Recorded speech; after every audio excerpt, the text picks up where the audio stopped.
Estamos iniciando o programa A Caminho da Luz, que toda sexta-feira vai ao ar pela TV A Caminho da Luz e também pela Rádio Clube de Itapira.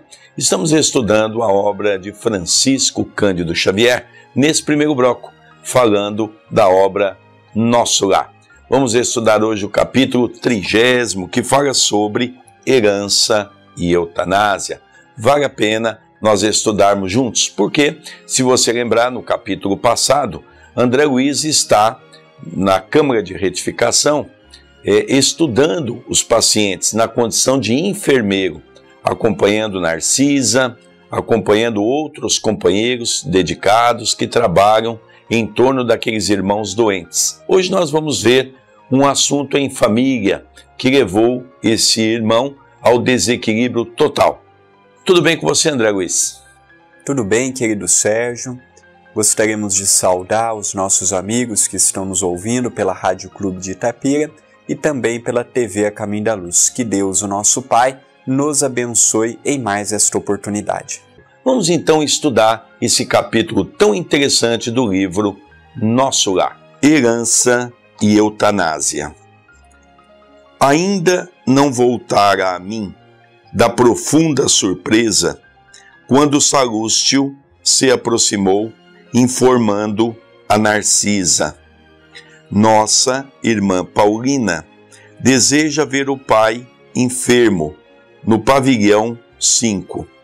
Antes de atender, julguei razoável consultá-la, porque o doente continua em crise muito aguda. Mostrando gestos de bondade que lhe eram característicos, Narcisa acentuou: mande-a entrar sem demora. Ela tem permissão da ministra, visto estar consagrando o tempo disponível em tarefa de reconciliação dos familiares. Enquanto o mensageiro se despedia, apressado, a enfermeira bondosa acrescentava, dirigindo-se a mim: você verá que filha dedicada. Não decorrerá um minuto e Paulina estava diante de nós, esbelta e linda. Trajava uma túnica muito leve, tecida em seda luminosa.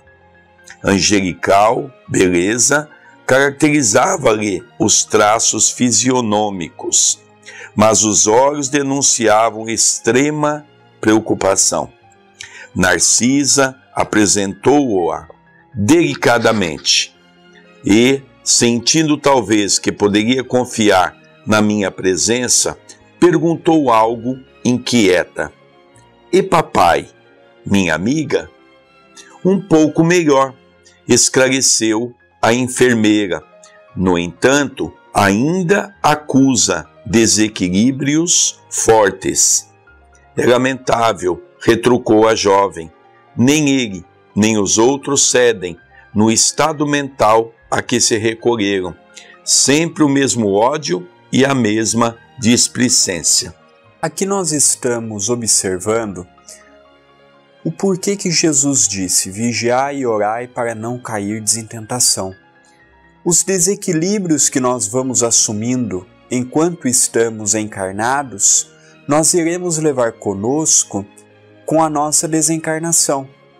E esta filha, preocupada com o pai, uma jovem que já estava voltada para tentar reconciliação entre os familiares, e ela fica sabendo que seu pai estava em determinado pavilhão das câmeras de retificação na cidade de Nosso Lar, e ela pede para ir vê-lo.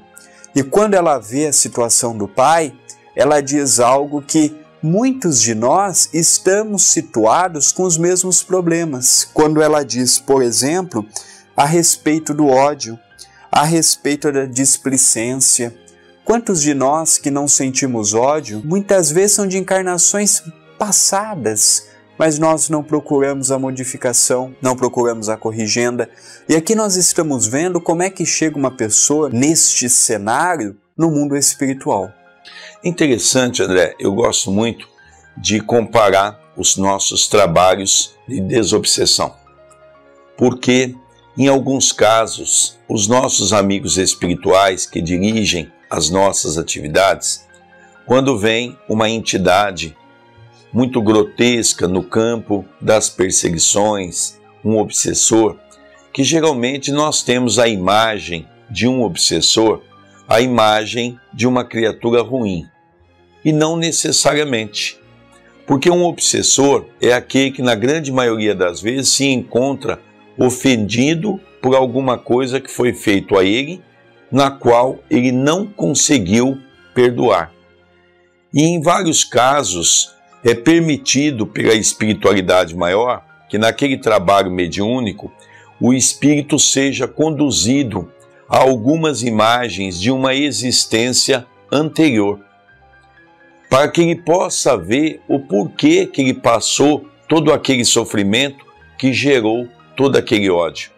E aí ele vai compreender que aquelas mesmas pessoas que ele está perseguindo hoje foram pessoas que ele perseguiu ontem. Veja a história de Paulina. Como que nos lares nós temos o chamado anjos da guarda. São espíritos que encarnam com a missão de auxiliar a família. Mas nós vamos ver uma situação muito séria. Nós vamos ver um processo familiar de desequilíbrio total, no qual os corações se tornaram tão endurecidos por causa desse fenômeno que eles então se degradeiam mentalmente. E nós vamos ver também, André, o poder da mente. Como é que nós podemos vibrar mentalmente atingindo um ao outro? E nós vamos ver a importância de estudarmos essa qualidade mental, para que possamos entender aquela doença que a ciência chama de doença oculta. Não consegue diagnosticar com clareza. O fenômeno existe, as dores existem, mas não consegue identificar de onde vêm aquelas dores.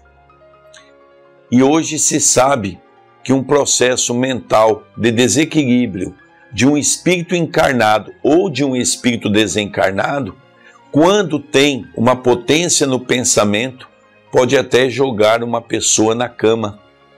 Por isso a importância de nós reequilibrarmos o nosso pensamento, estruturar a nossa alma para vivermos uma vida melhor. Pensamento equilibrado, corpo equilibrado. Pensamento desequilibrado, corpo doente. Vamos ler um pouquinho mais, André? Narcisa nos convidou a acompanhá-la. E minutos após, tinha diante de mim um velho de fisionomia desagradável, olhar duro, cabeleira desgrenhada, rugas profundas, lábios retraídos. Inspirava mais piedade que simpatia. Procurei, contudo, vencer as vibrações inferiores que me dominaram, a fim de observar, acima do sofredor, o irmão espiritual. Desapareceu a impressão de repugnância, aclarando-se-me os raciocínios. Apliquei a lição a mim mesmo. Como teria chegado, por minha vez, ao ministério do auxílio? Deveria ser horrível meu semblante de desesperado.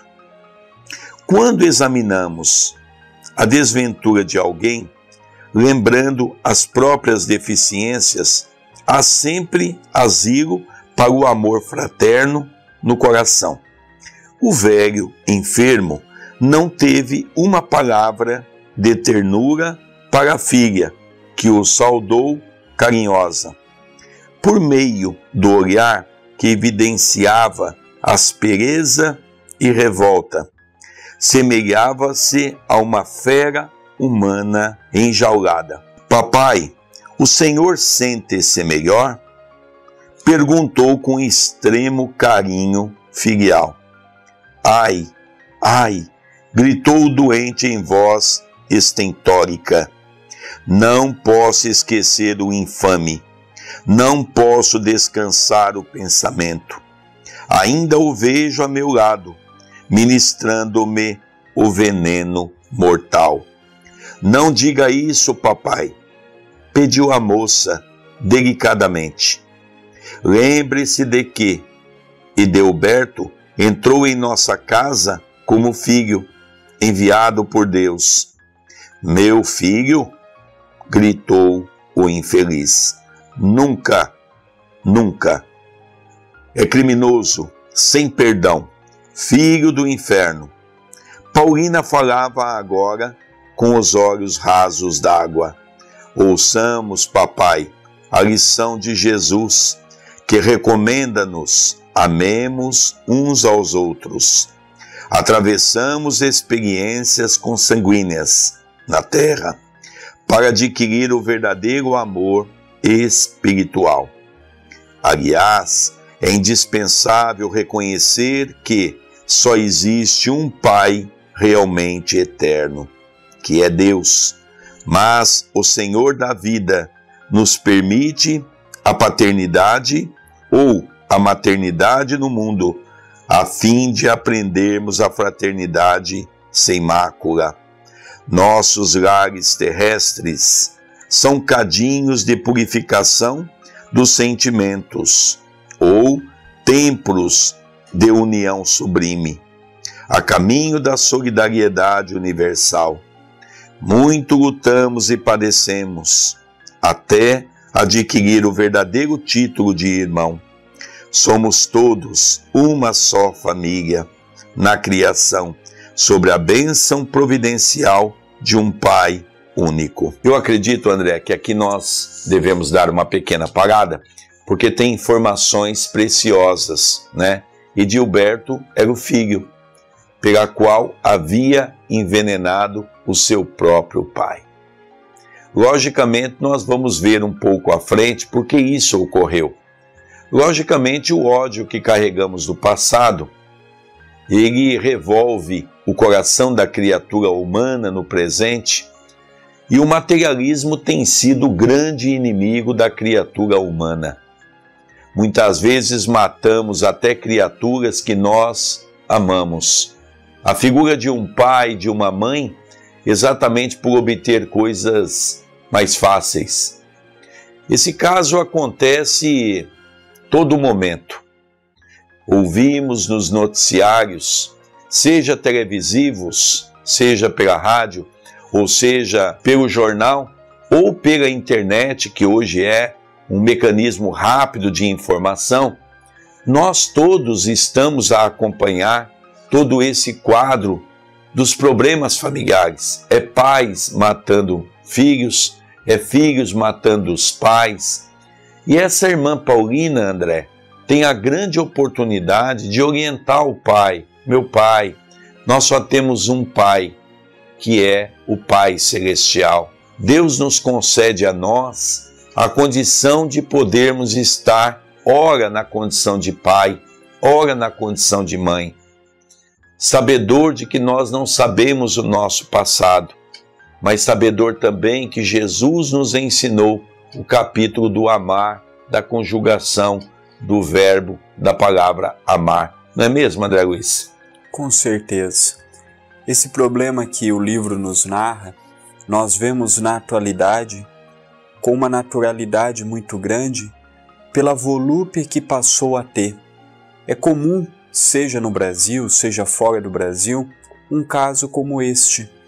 Filhos, muitas vezes não sabendo lidar com os pais com os filhos, aquele sentimento adverso do ódio, do rancor, do ressentimento, muitos não sabendo da onde que eles nascem, da onde que eles vêm, e hoje com a compreensão que o Espiritismo nos dá, de que a morte não é o fim e de que a morte não existe, o que existe é a morte apenas e tão somente do corpo físico, mas o espírito continua mais vivo do que nunca, coabitando uma das muitas dimensões que compõem o nosso abençoado planeta Terra, nós estamos vendo que a oportunidade de nós nascermos numa mesma família com esses espíritos difíceis não vem na forma de um castigo, não vem na forma de Deus mostrar para todos nós capítulos difíceis ou dolorosos, não, pelo contrário,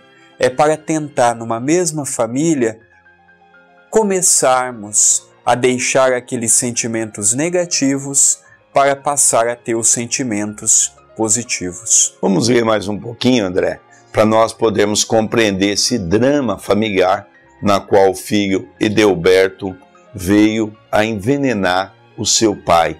Vamos ver quais são os motivos. Ouvindo-lhe a voz muito meiga, o doente se pôs a chorar convulsivamente. Perdoe Edelberto, papai. Procure sentir nele não o filho leviano, mas o irmão necessitado de esclarecimento. Estive em nossa casa ainda hoje, lá observando extremas perturbações.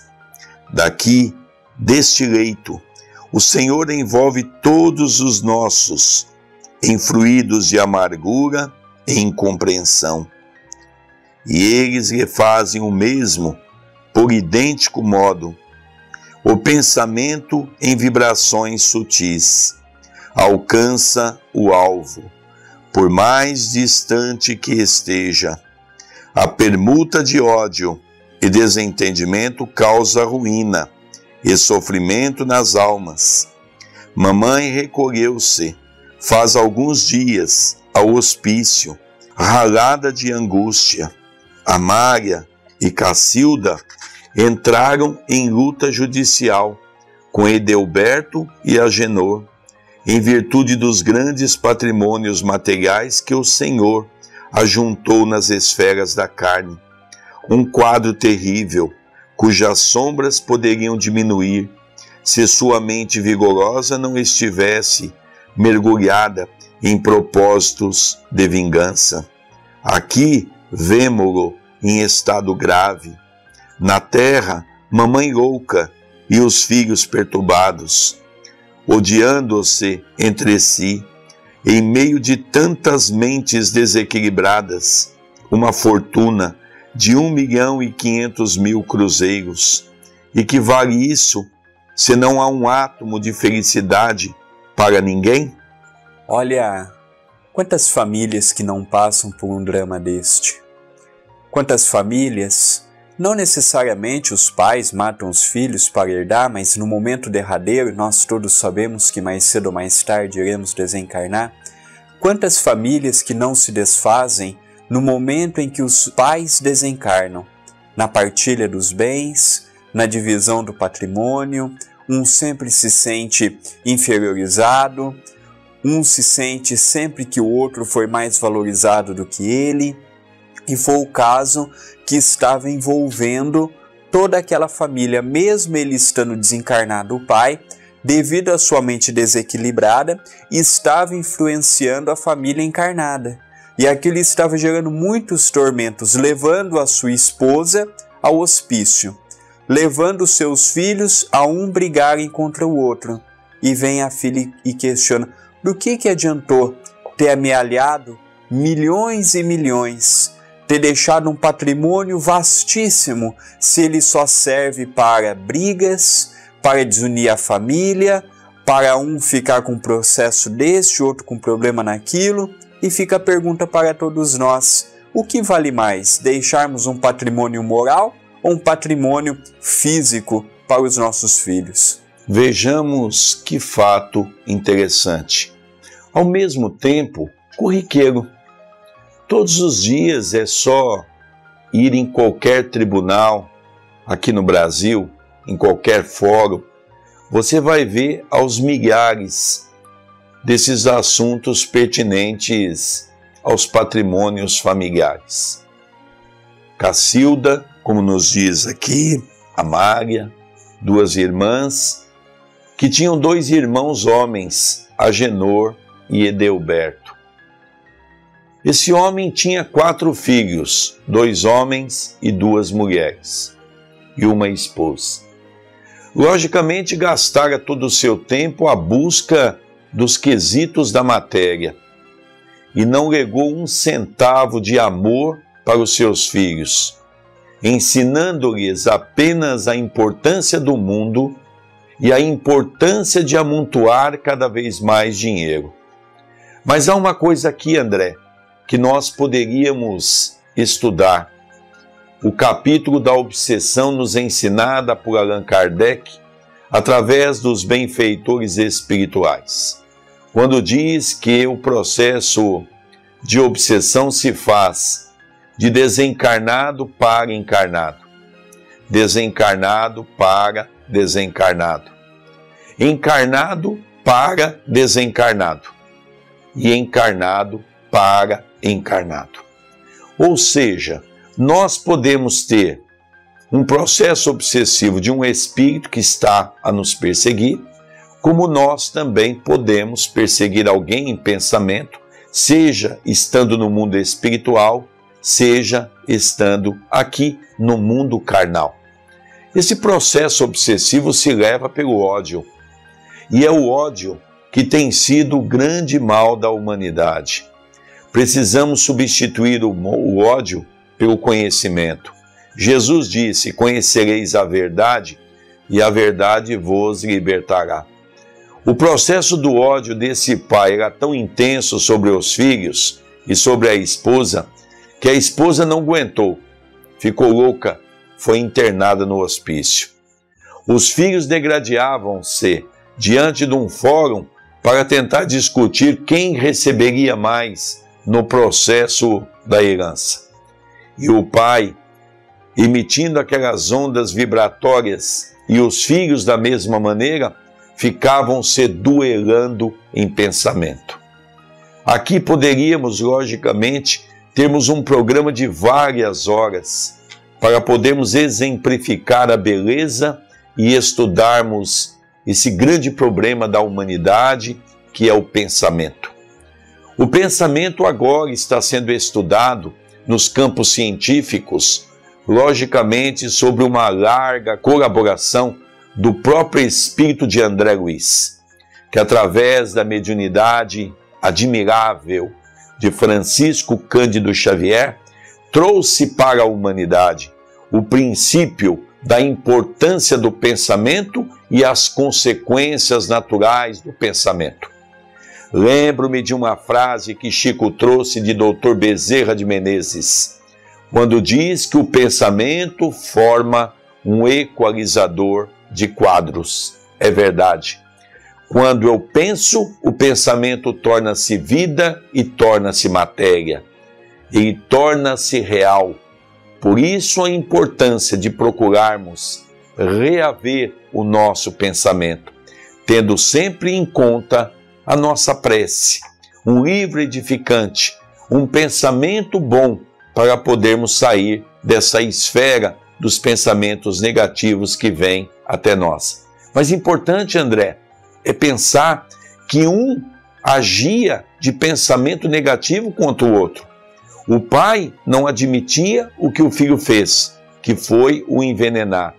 E o filho achava que estava correto porque o pai não deveria viver mais entre eles. Veja que processo obsessivo de dor e de perseguição. Vamos ler um pouquinho mais, André Luiz? Mas eu leguei enorme patrimônio à família. Atalhou o infeliz, rancorosamente desejando o bem-estar de todos. Paulina não o deixou terminar, retomando a palavra. Nem sempre sabemos interpretar o que seja benefício.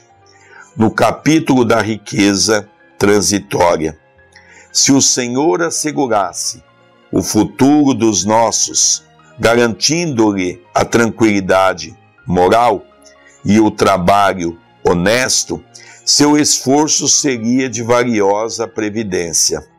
Mas, às vezes, papai, costumamos amealhar o dinheiro por espírito de vaidade e ambição, querendo viver acima dos outros. Não nos lembramos disso, senão nas expressões externas da vida. São raros os que se preocupam em ajuntar conhecimentos nobres, qualidades de tolerância, luzes de humildade, bênçãos de compreensão. Impomos a outrem os nossos caprichos, afastamo-nos dos serviços do Pai, esquecemos a lapidação do nosso espírito. Ninguém nasce no planeta simplesmente para acumular moedas nos cofres ou valores nos bancos. É natural que a vida humana peça o concurso da previdência, e é justo que não prescinda da contribuição de mordomos fiéis, que saibam administrar com sabedoria. Mas ninguém será mordomo do Pai com avareza e propósitos de dominação. Tal gênero de vida arruinou nossa casa. Debalde, noutro tempo, busquei levar socorro espiritual ao ambiente doméstico, enquanto o senhor e mamãe se sacrificavam por aumentar haveres. Amar e Cacilda esqueceram o serviço útil e, como preguiçosas da banalidade social, encontraram ociosos que as desposaram, visando as vantagens financeiras. Agenor repudiou o estudo sério, entregando-se às más companhias. Edelberto conquistou o título de médico, aliando-se por completo da medicina e exercendo-a tão somente de longe em longe, à maneira do trabalhador que visita o serviço por curiosidade. Todos arruinaram belas possibilidades espirituais, distraídos pelo dinheiro fácil e apegados à ideia da herança. Esse daqui é um outro problema muito sério.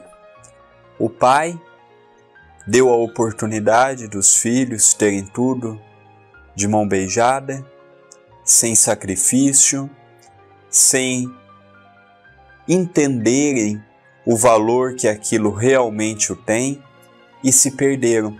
Mas é muito importante nós dizermos também que quem se perde no caminho do materialismo não é apenas quem já nasce tendo alguma coisa como esses filhos, não.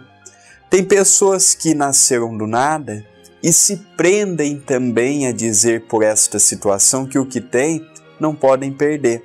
Então, nós todos devemos lutar muito contra o materialismo, que é um dos maiores agrilhões para nossas almas, que podem nos prender ao homem velho, que podem nos gerar grandes frustrações. Aqui eram para os 4 filhos terem tido uma oportunidade abençoada, uma dádiva grandiosa de poderem passarem pela terra, terem os bens, mas também desenvolverem virtudes, aprendizados, mas perderam. Um dos maiores erros foi oriundos do pai, da mãe. Não deram a eles esse senso de responsabilidade, de trabalho, de luta. Será que você que está nos ouvindo, nos assistindo nesse momento, não está caindo no mesmo erro deste pai, no mesmo erro desta mãe? E no amanhã será que não será você, este pai no mundo espiritual, procurando ver no filho, ver na filha, os culpados de tudo? Então nós precisamos repensar. Essa história também tem a nossa participação, porque nós podemos ser eles no dia de amanhã. Veja bem, André Luiz, em 1944, quando André Luiz traz essa mensagem para nós, veja, nós estamos falando de 4 filhos que ficaram degradando aqui na Terra, porque na verdade ele tinha 5 filhos. É essa filha que partiu para o mundo espiritual, que já era um coração bondoso e que do mundo espiritual tentava auxiliar a família que sobrou aqui na crosta, que era a mãe que estava no hospício, o pai que estava internado em nosso lar e também os 4 irmãos que estavam degradando num fórum para saber quem iria ganhar mais. Mas ele levanta, André, uma temática que vale a pena nós discutirmos um pouco. Eu sempre tenho o hábito de dizer que genro, que nora, numa família são os chamados agregados. Eles vão se agregando à família. Mas aqui ela levanta um assunto muito interessante e nós temos percebido isso. Os grandes problemas das discussões familiares deveriam ser discutidos entre os irmãos.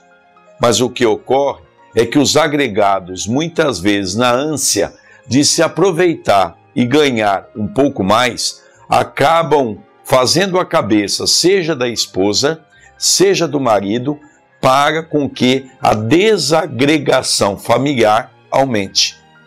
Então veja, que coisa interessante, as duas irmãs, Cacilda e Amália, André, haviam casado com duas criaturas que não gostavam de trabalhar. E logicamente essas pessoas que não gostam de trabalhar também querem ansiar uma fatia maior dessa herança. Não é o que você, querido telespectador, não é você o nosso ouvinte da Rádio Clube. Não é verdade isso que nós estamos a falar? Não é o que nós estamos vendo todo dia? Mas há uma coisa, André, que nos intriga. A filha estava colocando ao pai uma condição de que o pai não estava aceitando. Porque na cabeça do pai, quem havia sido envenenado foi ele. Quem havia sido prejudicado foi ele. Por que ele estava sendo julgado daquela maneira? Por que Delberto não havia sido citado até então nas conversas que ele estava colocando? Por que ele teria que perdoar? Porque, logicamente, ele estava olhando aquele lado espiritual, primeiro, do prejuízo que ele estava trazendo para si mesmo. E segundo, o prejuízo que ele estava trazendo para a evolução daqueles que erraram. Mas há uma frase magnífica que eu gosto quando ela coloca para o pai. Papai, perdoe, porque eles são doentes na terra à busca da evolução. Olha que coisa linda. Quando nós erramos aqui, não é porque muitas vezes nós somos criaturas ruins, é porque somos ignorantes, somos doentes da alma, somos orgulhosos, somos vaidosos. É lógico que isso vai ter uma colheita, e não é simples a colheita. E ela dizia para o pai, papai, eles estão lá com o dinheiro, é verdade, mas eles estão também com tantos problemas, com tantas dificuldades, né? E foi aí que ela tentou despertar o pai. Vamos continuar um pouquinho mais? O enfermo tomou uma expressão de pavor e acrescentou, maldito Edelberto, filho criminoso e ingrato, matou-me sem piedade, quando ainda necessitava regularizar minhas disposições testamentárias. Malvado, malvado. Cale-se, papai, tenha compaixão de seu filho, perdoe e esqueça. O velho, porém, continuou a praguejar em voz alta. A jovem preparava-se para discutir, mas Narcisa endereçou-lhe significativo olhar, chamando Salúcio para socorrer o doente em crise. Calou-se Paulina, acariciando a fronte paterna e contendo, a custo, as lágrimas. Daí a instante, retirava-me em companhia de ambas, sobre forte impressão. As duas amigas trocaram confidências ainda por alguns minutos, despedindo-se Paulina a evidenciar muito generosidade nas frases gentis, mas muita tristeza no olhar, afogado em justa preocupação. Ela começou a perceber, e Narcisa também convidou-a a mais ponderação naquele momento, porque não iria adiantar conversar com o pai naquela situação. O pai estava tomado de um ódio tamanho. Ele acreditava que apenas e tão somente quem errou foi o filho. Ele não conseguia enxergar a sua parcela de erro. ele não conseguia enxergar que também se chegou naquela situação, que ele também tinha participação. Então, a partir dali, quando Paulina ia novamente conversar com o pai, Narcisa a convida a deixar momentaneamente, que aquele não seria o momento mais indicado, o momento mais propício. Vejamos bem, quantos de nós que imaginamos que porque a pessoa desencarnou, do outro lado da vida já vai compreender tudo, tudo já fica mais fácil? Não. Nós continuaremos a ser do outro lado o que nós somos aqui. E lá ele encontrou muita dificuldade em perdoar o filho. E ele, cego ainda por ver as coisas que ele não gostaria de ver, ele se manteve preso naquela imagem, naquela ideologia, acreditando que ele era vítima, e o algoz era seu filho. Então, André, veja que fato muito interessante. Primeiro, a falta de amor. A falta de amor na condução da criação dos filhos. É o que nós estamos vendo hoje. Aquela frase infeliz: eu vou dar ao meu filho o que eu não tive quando jovem, quando criança. Mas é verdade que a grande maioria esquece de dizer: eu vou dar ao meu filho o que eu tive no campo da moral, no campo do exemplo dos meus pais, dos meus avós. Hoje, nós queremos dar aos filhos as coisas da matéria, porque achamos e julgamos ser importante. Mas não é para agradar nossos filhos, não. É para agradar o nosso ego, é para dizer que nós temos condições, é para mostrar uma realidade de imponência. E hoje nós vemos todo esse quadro da crise. O que é a crise? Aferição de valor.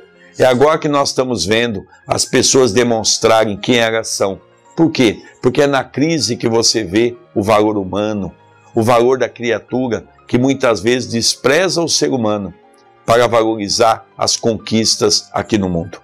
Vamos falar um pouquinho mais, André, para irmos para o encerramento das nossas atividades de hoje. Voltando à intimidade, Narcisa disse bondosa: os casos de herança, em regra, são extremamente complicados, com raras exceções. Acarretam enorme peso a legadores e legatários. Neste caso, porém, vemos não só isso, mas também a eutanásia. A ambição do dinheiro criou, em toda a família de Paulina, esquisitices e desavenças. Pais avarentos possuem filhos esbanjadores. Fui à casa de nossa amiga quando o irmão Edelberto, médico de aparência distinta, empregou no genitor quase moribundo a chamada morte suave, esforçando-nos por o evitar, mas foi tudo em vão. O pobre rapaz desejava de fato apressar o desenlace, por questões de ordem financeira. E aí temos agora a imprevidência e o resultado, o ódio e a moléstia. E com expressivo gesto, Narcisa rematou: Deus criou seres e céus, mas nós costumamos transformar-nos em espíritos diabólicos, criando nossos infernos individuais. Vejamos bem os problemas de herança. Até hoje mudam-se os lares, mudam-se os endereços e os problemas, as dificuldades, as lutas são as mesmas. Nós vivemos num mundo ainda muito atrasado. O material tem um peso e uma força muito grande em nosso ser. E o caso que Narcisa conta aqui, a orientação que ela dá a André, é uma orientação que serve para todos nós. Quantos não são os lares que estão em brigas e mais brigas, envolvendo familiares, brigas que não têm mais fim, que chegam a pontos extremos de um não falar com o outro, de um não visitar o outro, sendo que a herança era para deixar a família num quesito de conforto maior. Mas hoje é preferível não ter herança nenhuma. Hoje é preferível não ter dinheiro nenhum, porque não dá briga, do que ter deixar as pessoas muito bem, mas também acabar com a família, acabar com o amor, acabar com o respeito, acabar com a paz. Tudo isso nos faz relembrar uma frase que ela coloca aqui. Eu acho sublime. Ela diz que são raras as famílias que conseguem resolver os seus problemas familiares no campo das distribuições de bens de uma maneira magnífica, correta e justa. É hora de começarmos a rever o nosso postulado familiar. É hora de começarmos a analisar com mais profundidade o que vem a ser a nossa participação em uma família. É natural que todos nós hoje ansiamos viver uma vida melhor. Mas essa vida melhor tem que ser pautada no equilíbrio social. Podemos dar aos nossos filhos aquilo que é capaz deles terem, porque temos percebido que o grande erro dos filhos que caem nas drogas, o erro de hoje os jovens estarem na condição que estão, não é culpa deles. Eu ouço muitas pessoas dizerem os jovens aborrecentes. Não, são os pais desequilibrados, são os pais sem educação, são os pais que ensinam mal, são os pais que dão mau exemplo, são os pais que têm que buscar a moralidade para ensinar o que há de melhor para o filho. Mande o seu e-mail. O e-mail do nosso querido Sérgio é vilarsergio1@superig.com.br ou para mim, vilardandré2@yahoo.com.br. A sua participação ela é muito importante. Gostaria de convidar você também para conhecer o meu blog. Toda sexta-feira eu atualizo com uma matéria nova, www.andreluizvilar.com.br. Nós vamos encerrando nosso bloco aqui. Que Jesus nos abençoe e nos proteja.